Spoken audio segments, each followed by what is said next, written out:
사도신경으로 신앙 고백하심으로 5월 15일 월요일 아침 예배를 하나님께 드립니다. 나는 전능하신 아버지 하나님, 천지의 창조주를 믿습니다. 나는 그의 유일하신 아들, 우리 주 예수 그리스도를 믿습니다.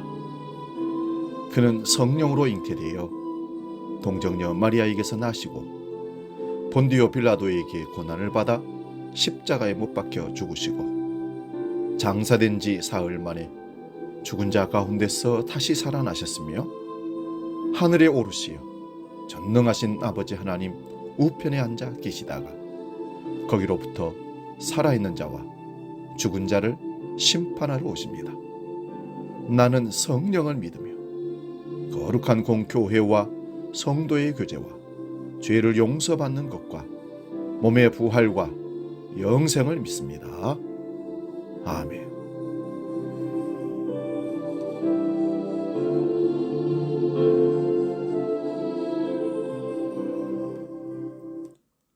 찬송가 301장 지금까지 지내온 것 함께 찬송합니다.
오늘 아침 우리에게 주시는 말씀은 구약성경 창세기 11장 1절에서 9절 말씀입니다. 이 말씀 봉독할 때에 살아계신 하나님의 음성 들을 수 있기 바랍니다. 창세기 11장 1절에서 9절 지금 봉독합니다. 온 땅의 언어가 하나요 말이 하나였더라. 이에 그들이 동방으로 옮기다가 시날 평지를 만나 거기 거류하며 서로 말하되 자 벽돌을 만들어 견고히 굽자 하고 이에 벽돌로 돌을 대신하며 역청으로 진흙을 대신하고 또 말하되 자 성읍과 탑을 건설하여 그 꼭대기를 하늘에 닿게 하여 우리 이름을 내고 온 지면에 흩어짐을 면하자 하였더라. 여호와께서 사람들이 건설하는 그 성읍과 탑을 보시려고 내려오셨더라. 여호와께서 이르시되 이 무리가 한 족속이요 언어도 하나이므로 이같이 시작하였으니 이후로는 그 하고자 하는 일을 막을 수 없으리로다. 자 우리가 내려가서 거기서 그들의 언어를 혼잡하게 하여 그들이 서로 알아듣지 못하게 하자 하시고 여호와께서 거기서 그들을 온 지면에 흩으셨으므로 그들이 그 도시를 건설하기를 그쳤더라. 그러므로 그 이름을 바벨이라 하니 이는 여호와께서 거기서 온 땅의 언어를 혼잡하게 하였음이니라. 여호와께서 거기서 그들을 온 지면에 흩으셨더라. 아멘. 오늘 봉독한 말씀으로 그때나 지금이나 이런 제목으로 말씀의 은혜를 피차 나눕니다. 우리 모두는 바벨탑 사건을 잘 기억하고 압니다. 바벨탑은 하나님에 대한 인간의 도정으로 성경의 표현대로 말하면 언어가 혼잡해진 사건입니다. 문제는 바벨탑을 쌓았던 사람들이 범한 오류와 죄를 지금 이 시대를 살아가는 우리도 답습한다는 점입니다. 오늘 본문에서 세 가지 키워드를 발견할 수 있습니다. 먼저 발달된 기술력을 관찰할 수 있습니다. 바벨탑은 고대 메소포타미아 지역에서 발견된 지구라트라는 거대한 탑이자 신전의 모습을 가졌다고 추정합니다. 여기서 주목할 점은 탑을 쌓을 수 있는 기술력입니다. 사람들은 돌을 대신할 벽돌을, 진흙을 대신할 역청을 만들 기술을 가지게 되었다라고 오늘 본문 3절에 말씀합니다. 역청은 노아 시대에 만들어졌고 배를 보호하는 방수 역할을 했습니다.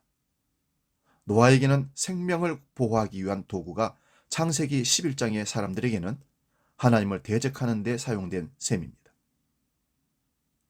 인간들은 발달한 기술력을 기반으로 탑을 높게 쌓고 하나님께 도전했습니다. 결과는 우리가 잘 알고 있는 그대로입니다.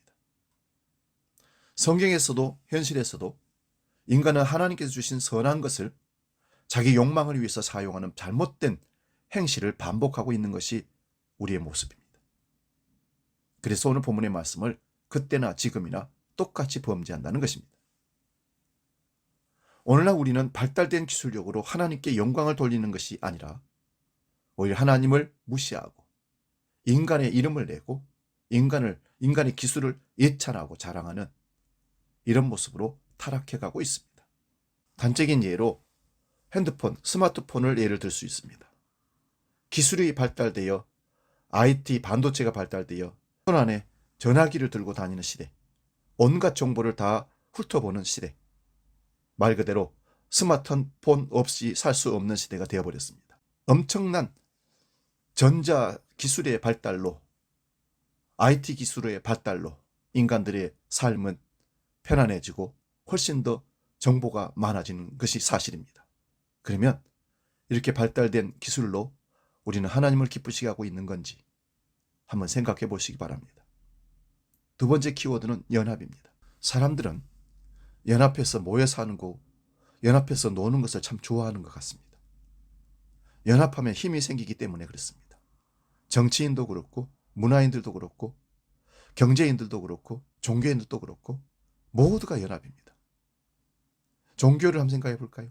교회, 시찰, 노예, 총회, 그래서 교단을 만들고 연합하여 뭔가를 세를 가시하고 그것을 통해서 더 큰 일을 하겠다는 힘을 모읍니다. 창세기 11장에 나오는 사람들은 흩어짐을 면하자 하며 자신들이 주도권을 가진 세상을 만들고 싶어 했던 것입니다. 그러나 흩어짐을 면하자는 그 뜻은 하나님의 뜻이 결코 아니었던 것입니다. 하나님의 명령은 생육하고 번성하여 땅에 충만하라, 창세기 1장 28절에 축복하셨습니다. 이는 인간에게만 해당하는 명령이 아닙니다. 하나님은 생물도 번성하라고 명령하시고 물에는 생물을 번성케 하라는 임무까지 허락하십니다. 온 세계에 遍만한 하나님의 피조물들이 각자의 영역에서 저마다의 방법으로 하나님께 영광 돌리는 것이 하나님이 창조하신 목적입니다. 인간은 자신들끼리의 혈명으로 안전을 도모하려고 합니다. 그러나 그 연합은 오래가지 못할 뿐만 아니라 영원한 안정 역시 보장해주지 못합니다. 여러분, 유엔이라는 국제 평화기구가 있지만 세계 평화는 이루어지지 않고 있습니다. 영원한 안전을 누릴 수 있는 것은 그리스도의 몸이 되어 영적인 유기체를 이루었기 때문에 완전을 누리는 것입니다. 그리스도 안에 있기 때문에 우리가 안전하다는 말씀입니다. 마지막 키워드는 차이입니다. 사람들은 탑 꼭대기를 하늘에 닿게 하려고 했습니다. 성경의 표현을 곱씹으면 정말 재미있다는 사실을 깨달을 수 있습니다. 본문 5절에 보면 하나님이 인간이 건설한 그 성읍과 탑을 보시려고 내려오셨다라고 기록합니다. 인간이 아무리 높이 쌓아본들 하나님께 바벨탑은 보이지도 않는 존재였다는 것입니다. 하나님과 피조물의 본질적인 차이입니다. 인간은 절대자를 망각하는 순간 그 위치에서 자신을 올려놓는 교만한 본성을 가진 존재입니다. 우리는 항상 하나님을 인식하되 거룩하신, 즉 초월에 계신 절대자를 늘 인식해야 합니다. 이것이 우리가 더욱 겸손해지는 길입니다. 사랑하는 여러분, 바벨탑 사건 이후의 얘기도 기억하고 계실 겁니다. 하나님은 자신의 명령을 거스리고 도전한 인간을 온 지면에 흩어버리십니다. 그런데 하나님의 역사는 인간을 흩으심으로 끝나지 않았습니다. 11장 10절을 보면 셈의 족보가 나옵니다.